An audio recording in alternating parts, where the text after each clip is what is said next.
What's going on? Welcome to the Blue Shoes Fitness Podcast, where we talk about strength training, nutrition, faith, family, and how all of those things work together for parents like you and me. My name is Coach Jay, and today I have another awesome Q&A episode for you. As always, thanks so much to everyone who sent in questions via Instagram, and let's dive right in right after our verse of the week, which comes from Psalm 86. And this is Psalm 86, verse 11. Teach me your way, Lord, that I may rely on your faithfulness. Give me an undivided heart that I may fear your name. I love both halves of this verse. And in fact, I've had this verse up on my phone wallpaper for probably 2 or 3 months now. And both halves of this are really encouraging and challenging for me. The first half being, teach me your way, Lord, that I may rely on your faithfulness. The Lord's faithfulness to us and to himself by way of the Trinity, he is that is a foundation that is worth staking your life on. And so the way that we kind of keep that in focus is by way of asking God to teach us his ways so that we might rely on him. And the second half of all this being to give me an undivided heart that I may fear your name. When I see that term of undivided heart, I think of I equate that with being undistracted. I think of being steadfast and almost tunnel vision of the world and even our own heart, even if it's not only choosing between good and bad, maybe it's choosing between multiple good things or good and better. Um, we we are constantly being pulled in so many different directions, and the idea that uh, we would ask God to give us an undivided heart, that seems like a really wise thing to ask, and something that I have, after having read this over the past few months, I tend to ask for a lot, that God would give me this singular focus on him, and not just for my own benefit, but just like this verse ends with, that I may fear his name. And the fear of the Lord is a really interesting study. If you've never done a topical study through the Bible on the idea of the fear of the Lord, that is a really, if you're looking for a new study to be able to go through, just do a quick search term on your Bible app or through your Bible of the fear of the Lord and see what comes up. And you will see tons of verse references that use that phrasing. And you'll see a lot of that in reference to in books like Proverbs, where it talks about the fear of the Lord being the beginning of wisdom. And that's a really awesome study if you've never done that. So I would encourage you to check that out. That's Psalm 86:11. Great verse. All right, let's get into our Q&A session here. So I just have a whole slew of your questions here, and I know that I'm not going to be able to get through all of them. And so whatever spills over, we'll add that into the next Q&A episode, which, if you don't already know, I do it every 5 episodes. So on all of the episode numbers that are multiples of 5, this is episode 30 right here, and the next Q&A will be on episode number 35. So let's dive right in, and we'll kind of just see how far we get.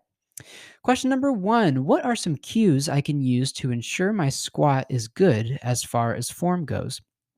Awesome. So I'll give you a couple of cues to answer your question specifically, but the coach in me also has to go a little bit further than that. And I'll give you something that I think that might be even a little bit better than just some verbal cues. So the big thing that I tend to do is I like to start with the ground and work upward. And you will get so many different coaches. If you have 10 coaches, you'll probably get 10 different cues of what you should be doing with your feet. Should your toes be pointed forward or slightly outward? How far apart should your feet be from, should they be shoulder width, a little bit inside of shoulder width, a little bit outside of shoulder width, way outside of shoulder width? You'll get ideas of what you should be doing as far as your weight is concerned over your big toe versus your pinky toe versus your heel versus the outside of your foot or the inside of your foot, and talking about eversion and inversion and all of those kinds of things. And I think that it's most helpful to take all of those and to be able to zoom out a little bit at that big 10,000 foot view that I always talk about, and to go, okay, what's the point of all of that? Because sometimes you don't always hear that side of it. And the point is to find a position in which you feel balanced and in which you feel strong in pushing out of the bottom of a squat. So if you think about the balance side of it, that's going to be probably one of the bigger factors in your squat to be able to ensure that your form is good. That being that if you are feeling unbalanced either left to right or forward and backward, that you might want to change something about your squat stance. This can be really easily seen by way of what my little coaching pro tip is here is, aside from just verbal cues, is to use form check videos, is just to set your phone up, lean it up against a dumbbell, and take a quick form check video for one of your normal sets of squats. And in fact, you might even do it with two sets in a row. You take one video from the side angle and then one from either the front or the back. And that's going to give you a lot of information, even more information than just trying to internalize all of these bazillion cues and trying to do all of them all at the same time, and maybe not even really being sure why some of those cues are the way that they are. And so if you just take a quick video from the side, for example, no matter if you're doing a barbell back squat, if you're doing a dumbbell front squat, if you're doing a goblet squat, maybe with a kettlebell, no matter what it is you're doing for your squat variation, you can take a look at the weight or the load that you're holding, and take a look at how it's traveling up and down, and to specifically be looking for, is it traveling forward and backward at all? And keep in mind, this is taking it from the side view, and you'll be able to see if that weight is traveling forward or backward throughout the duration of your each repetition. And if it is, that usually means that you are slightly unbalanced at some point during your repetition. Because if you look at power lifters, for example, people who are professionals at doing the squat, you will notice that their bar path of the barbell moving up and down, it is straight up and down. And that doesn't matter if they are in a more upright position with their torso, if they're nearly folded in half and bent over. That's how my squats look. I'm almost facing the ground by the time that I'm doing this, my position. But no matter what position that you're in, that bar or that weight is going to be moving straight up and down, ideally, because you're not going to be wasting any energy or effort trying to find your balance moving forward or backward. So that would be my recommendation. And from a front or back angle, you'll be able to see if you're balanced left to right. If you end up with your hips shifting in order to help compensate for your weaker side to be able to push out of the bottom, that's typically where you see that. And so taking those form check videos, that can be a really great way to be able to ensure that, as this question asks, that your squat form is good. There's a ton of nuance to all of the intricacies of squatting and all of that kind of stuff, and of course that then goes into what your goals are specifically and why you're using the squat. But finding your balance, and that's going to be a great place to start in order to be able to push with your greatest intensity and with your greatest strength. Question number 2, as an athlete, how should I train and maintain my fitness without any injury? So I'm going to also read question number 3 here, because I happen to see that these two questions were submitted by the same person. And this kind of changes how I would answer the first question in light of the second question here. So this next question is it fine if we start working out after slightly recovering from an injury? So this kind of tells me that I would have otherwise read this first one of, how should I train in order to, make sure that I'm not getting injured. I read that initially as kind of a hypothetical of, oh, hey, how can I best avoid injury? But this next question makes me think that this person is perhaps already injured, and that they're trying to figure out when it's okay to start working out again after that. So I'm not going to pretend like this is a one size fits all answer. And I'm not going to pretend like I'm a physical therapist, because that's ultimately where this whole funnel of some of this really needs to go down to, is not only asking a physical therapist, but asking your physical therapist. But I'll give you some thoughts as far as what I know to be true, and some of the general ideas. So, as an athlete, how should I train to maintain my fitness without any injury?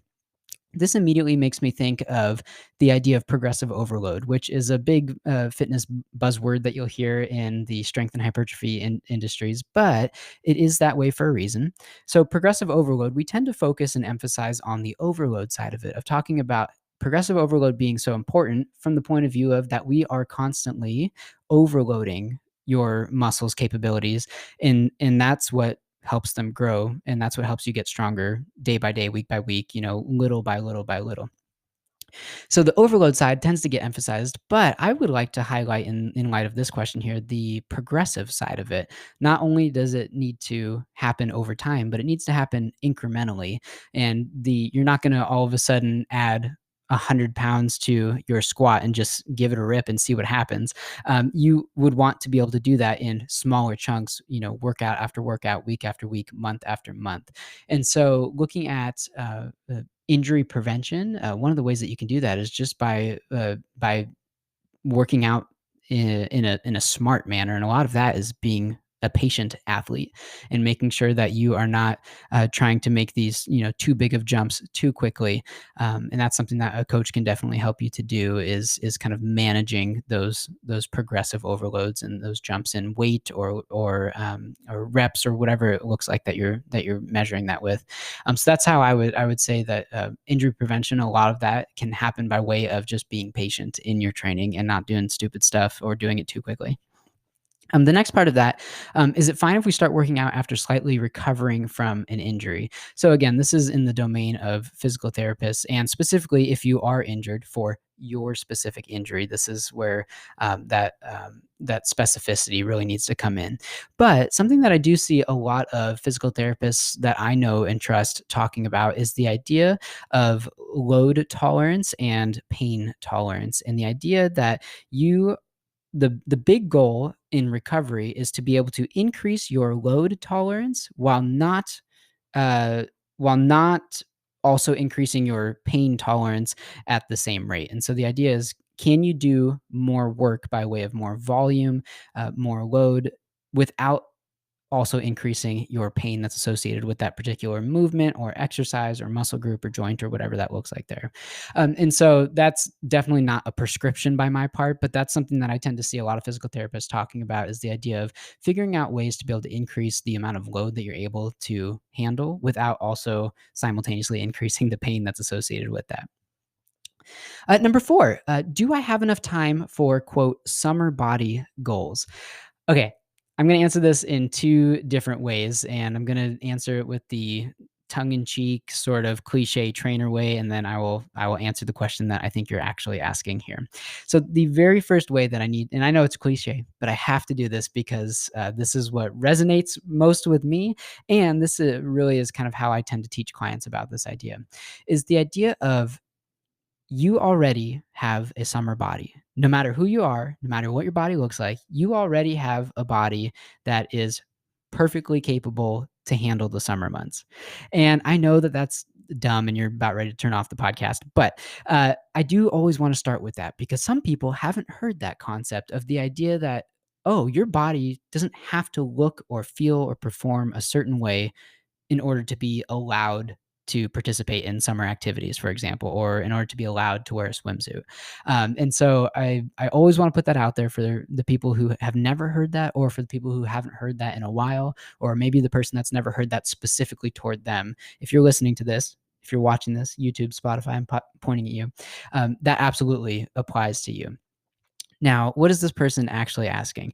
Well, I get the idea that this person is probably saying that their body, in the way that it looks, the way that it feels, the way that it performs, their capabilities, whatever it is that they're measuring this with, doesn't currently match the way that they want it to be.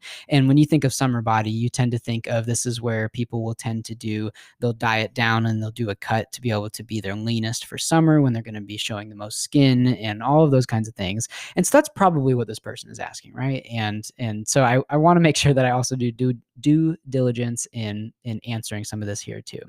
Let me put it this way here. So we are at the beginning of March, and your summer, no matter where you are, might start, I should say, no matter where you are on in this hemisphere, might start in May or June or July and go all the way through August, maybe even September. Here in Arizona, summer is like 7 or 8 months of the year.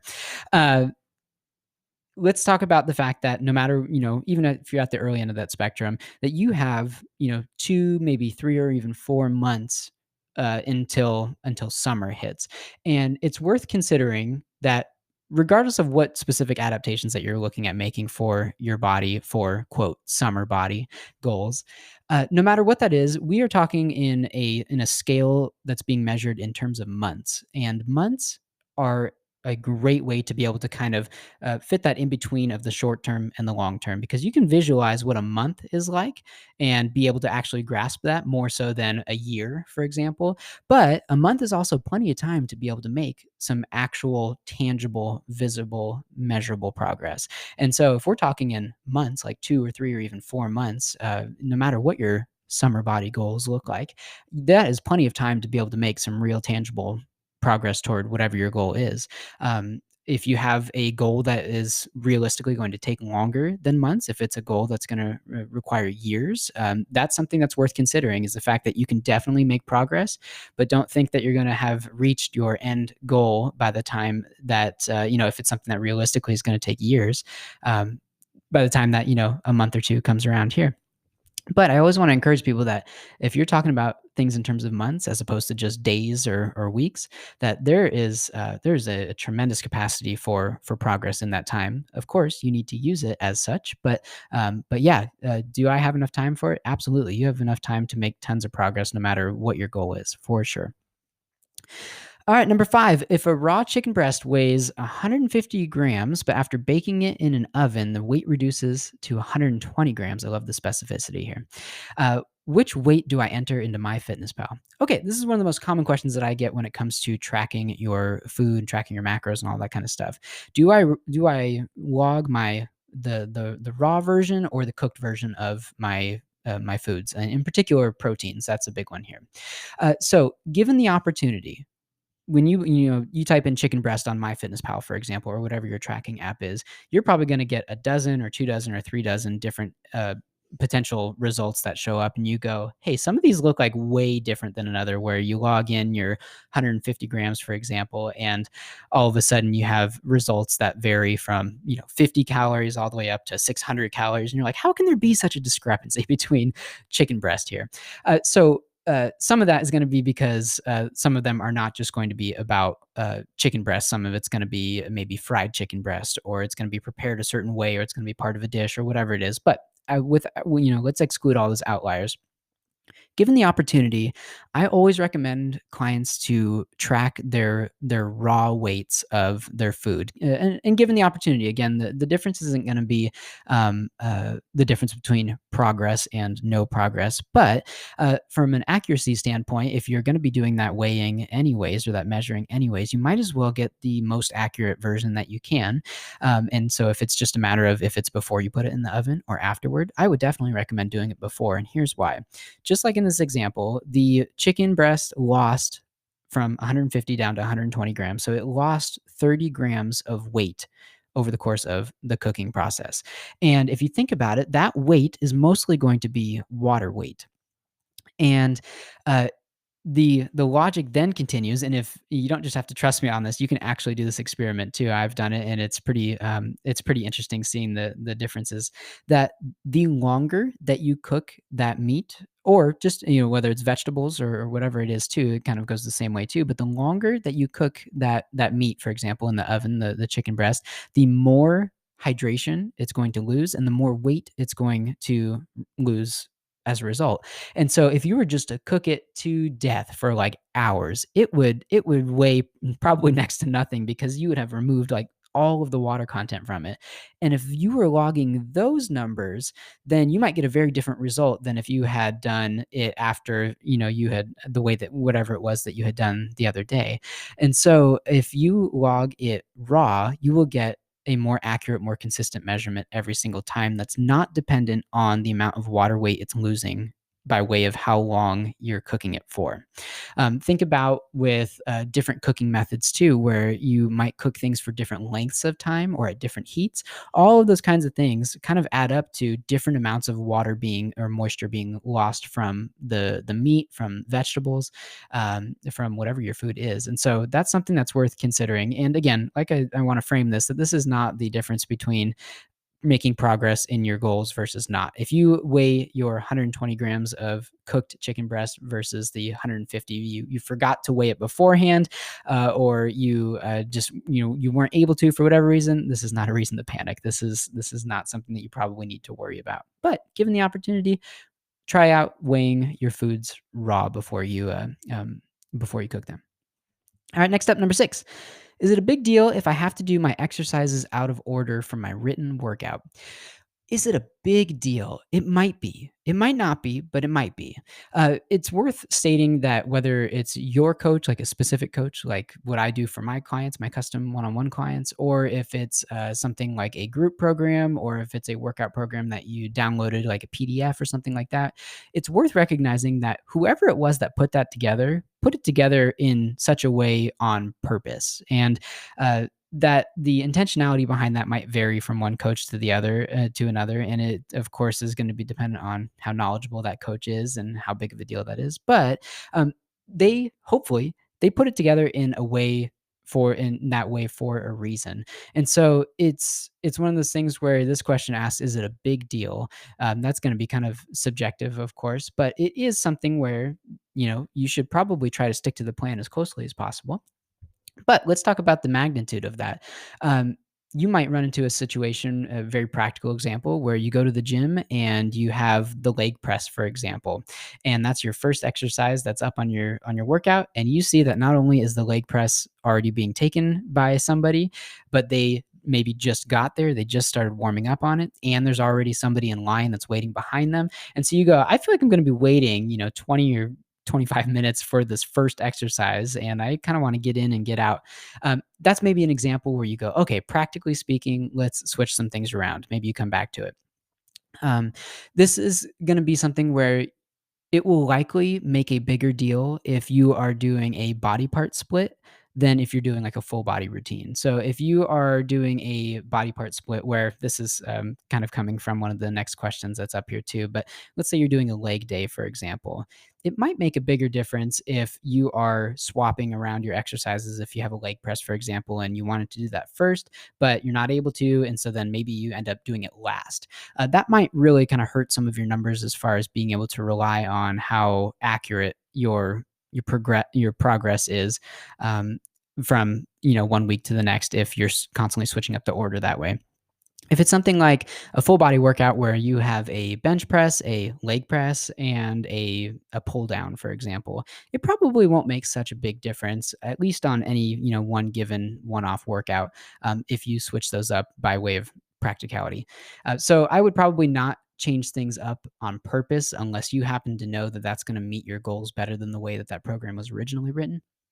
But is it a big deal? It can be, but it's something that is I tend to build in a lot of flexibility into my own client workouts, and this is something that we talk about all the time. That certain things, hey, let's try to keep these in certain orders, or maybe let's try to do, even if you're not able to keep the exercise order as a whole for the workout, try to do this exercise before doing this exercise. That might be something that comes up more frequently than, hey, you need to do all 6 of these exercises in that exact order, 1, 2, 3, 4, 5, 6, and no swaps, nothing else.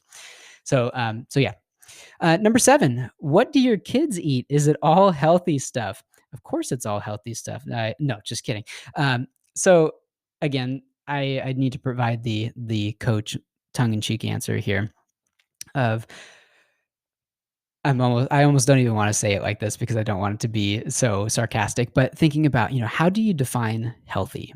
And that's worth talking about, because I know that our toddlers, who are now 2 and 3 years old, that if I just stuck a whole plate of, you think about, let's just say, your typical healthy stuff that we tend to hear about, your lean meats and your vegetables and your fruits and maybe your whole grains, or maybe not whole grains, depending on where you stand on some of those, all that kind of stuff. And if I were to just put that in front of them on their plates, I guarantee you that they would probably eat very little of all of that. And so when it comes to feeding your kids, you might have to make some concessions of going, hey, I would love if they would love certain foods that maybe fit your idea of what a healthy diet looks like. But you might be you might be choosing the difference between them eating something at all versus really not touching anything that's on their plate. And of course, you can continue to expose them, repeatedly with various foods, and they'll be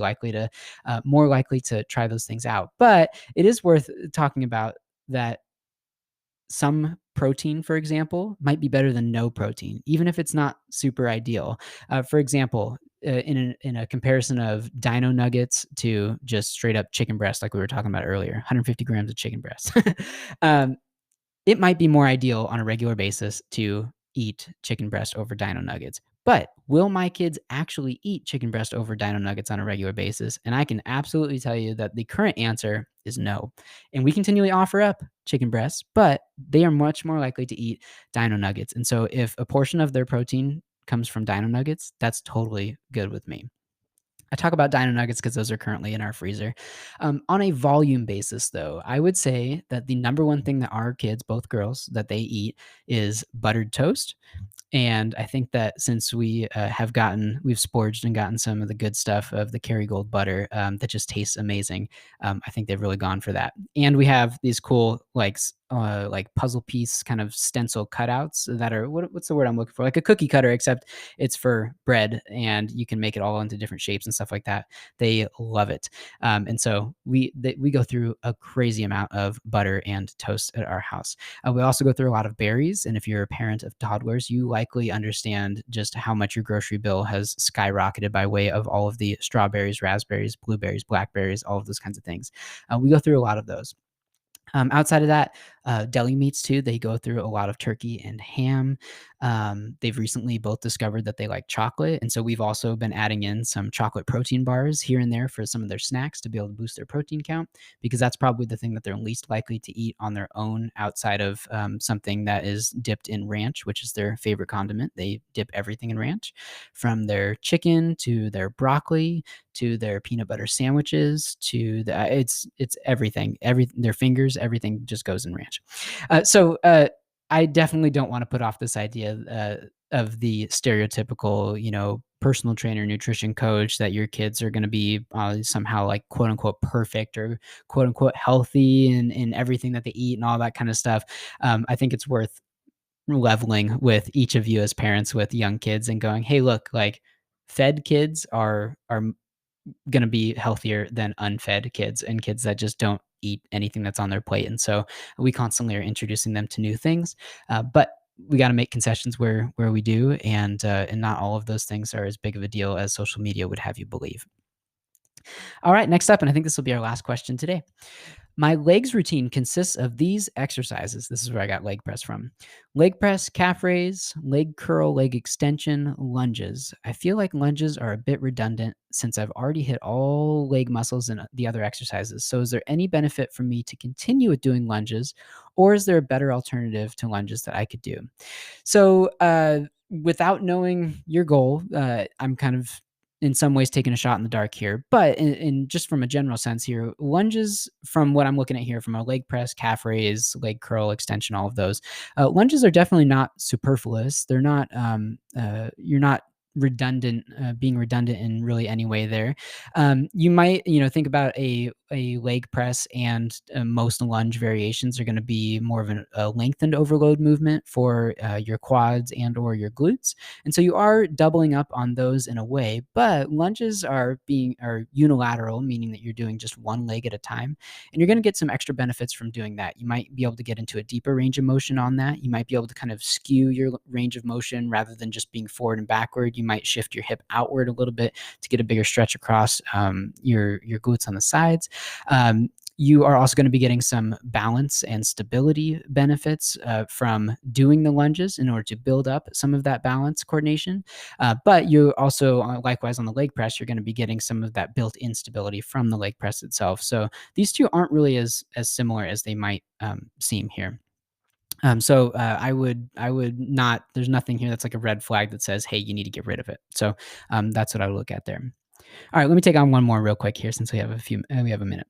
Oh, last one, number 9. What is the importance of hypertrophy in working out? So the importance of hypertrophy is going to be very different depending on what your goals are. If your goals are hypertrophy related, it's going to be very important. If you're unfamiliar, hypertrophy is literally synonymous with muscle growth. It's the opposite of atrophy, of muscle deterioration. So hypertrophy is going to be wildly different in importance for different people. But for most of the people that I work with on my clients, as well as in my group programming, and if you're listening to this, hypertrophy is probably going to play some role for you. Even if you say, I don't want to get bigger, I just want to get stronger, a lot of that is going to be related to hypertrophy as well. So that's something that is a big term that's worth looking into. It's a fitness buzzword for sure, but it's not just a big buzzword. It's something that that you might want to look into as well. All right, and I'll save all the rest of these questions for the next Q&A that we do here.